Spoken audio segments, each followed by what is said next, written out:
Hello everyone, welcome to my loom knitting toe up sock videos. This is going to be done in a Loom-a-long style.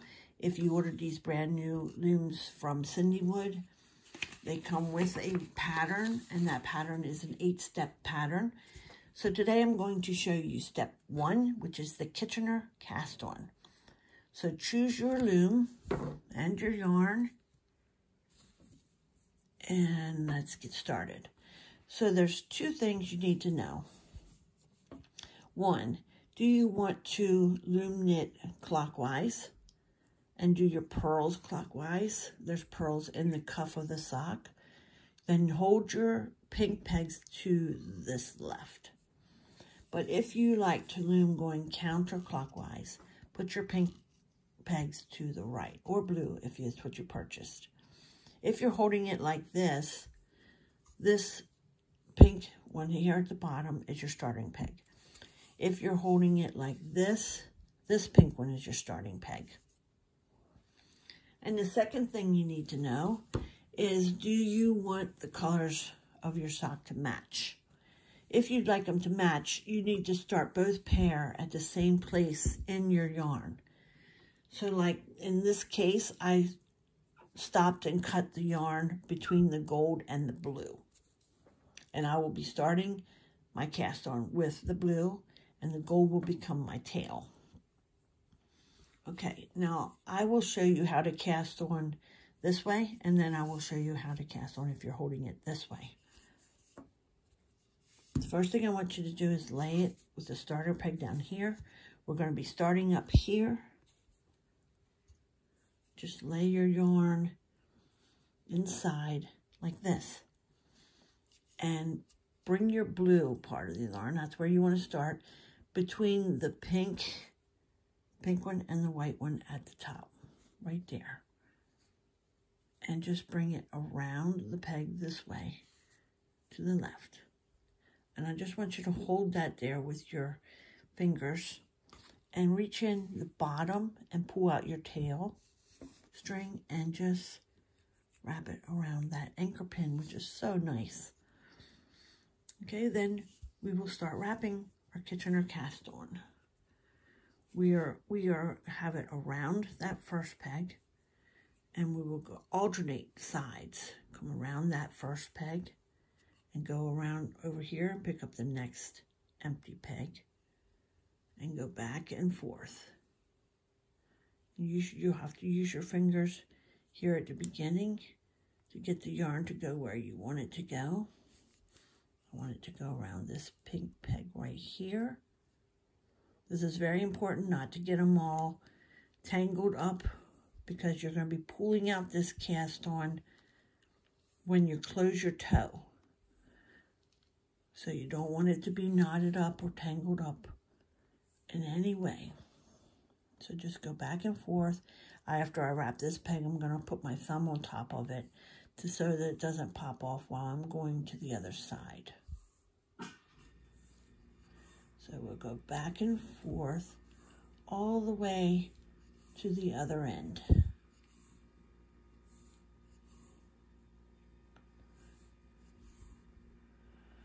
Now I'm not pulling tight, but I have it snug, but not tight. You don't want these to be floppy. You just want them to have a little bit of tension. So go back and forth all the way.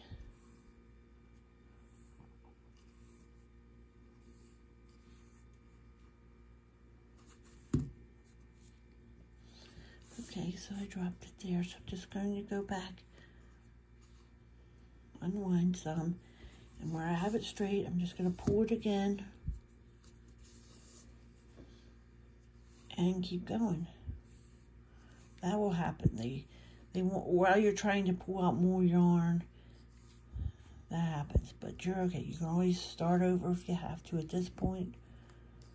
Okay, so we're just going to keep going around each peg, back and forth. Okay, you can push them down a little bit. We'll keep anything from popping off. and go around each one, making sure you don't miss any pegs. So you go around each one. That pink one, then the white, okay, then your last pink one here, and then come around the starter peg. And now we're ready to secure it. So just push them down just a smidgen. Now, as you're knitting around the first row, make sure you don't split any of your yarns. If you know what splitting means, I'll try to show. Come around your first peg. There won't be 2 loops on that one, so you won't be knitting that one off. You'll be starting to knit off on your second one. So if you lift up and some of these split like that, and some of it would go over and some would stay back, then you won't be able to close your Kitchener cast on.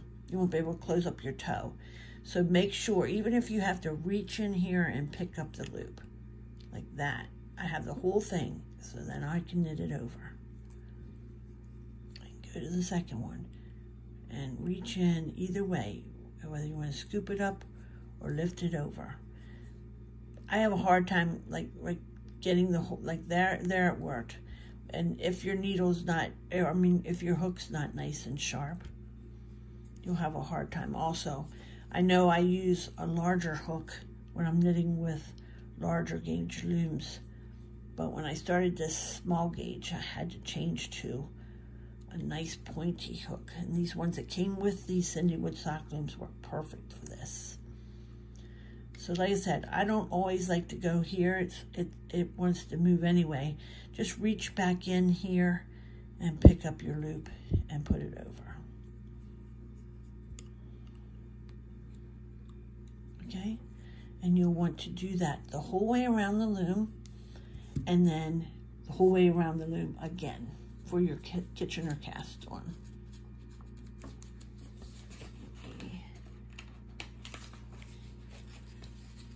Yep. You will secure it, your first row,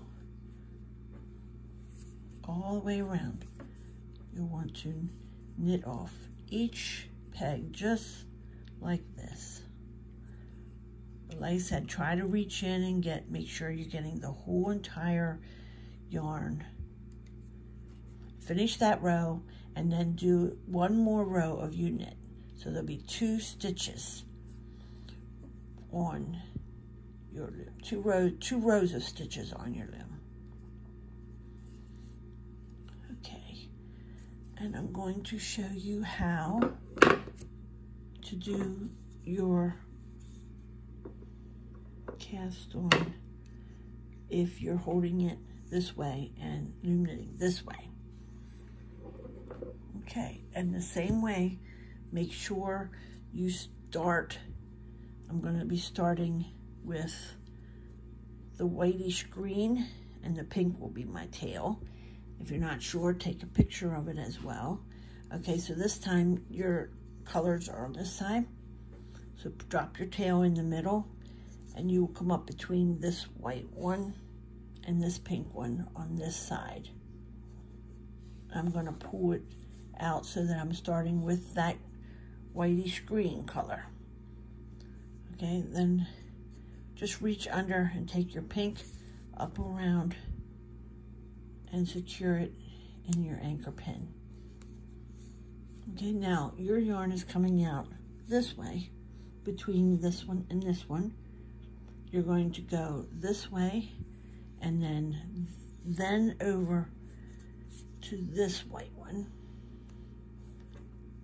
It's just the opposite of what we did on the other one, but the concept is exactly the same.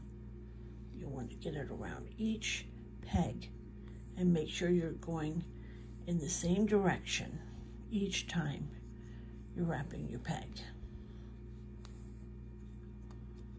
And after you get going, it'll be smoother. Let me pull some more yarn out here. Okay, and you want to go back and forth.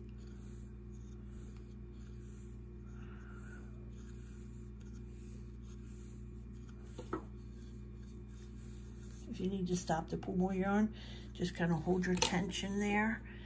Mine's getting hung up on something back here. Okay. Now I'm ready. I'll just pick it up. Put my thumb back on that one and just keep going.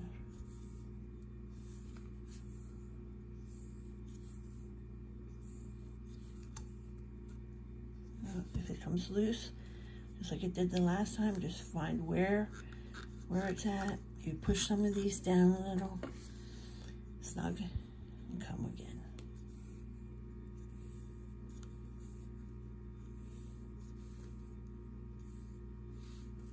Don't be pulling your yarn real tight, and don't let it be coming out of the ball real tightly. Make sure you have some out, because you just don't want to be stretching your yarn. It has a little bit, sock yarn has a little bit of stretch in it, and you need that to keep your socks up. Okay, so you just keep going back and forth, and be careful when you get to this end that you get all the pegs.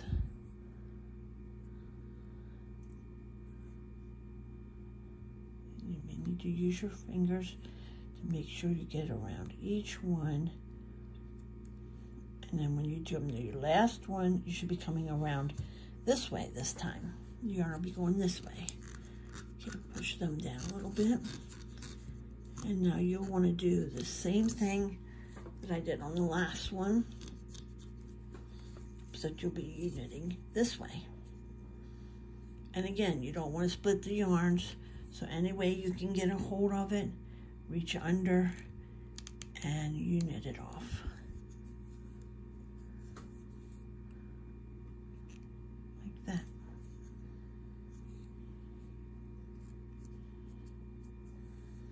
And do that for each one all the way around, and that will secure your cast on.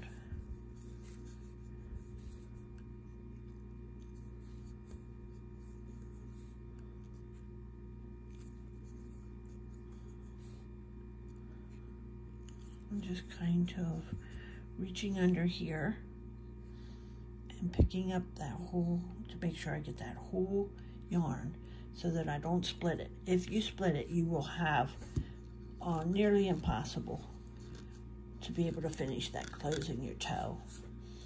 Okay, this is how it looks on the back. You can kind of see, and it kind of pulls your loop closed there. That's what you want it to look like. So let's go a little bit farther here.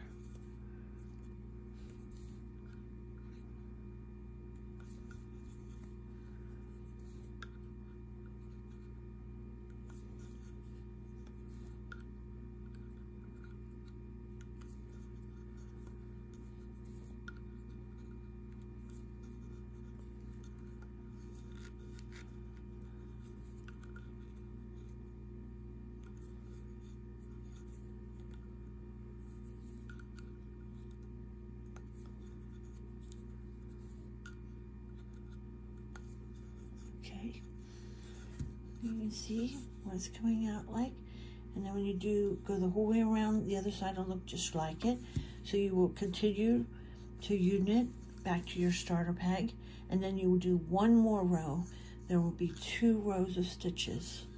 You will see 2 small rows of stitches in there, and that will be your Kitchener cast on. The most important thing, do not split your yarns. Do not be knitting and only getting part like that.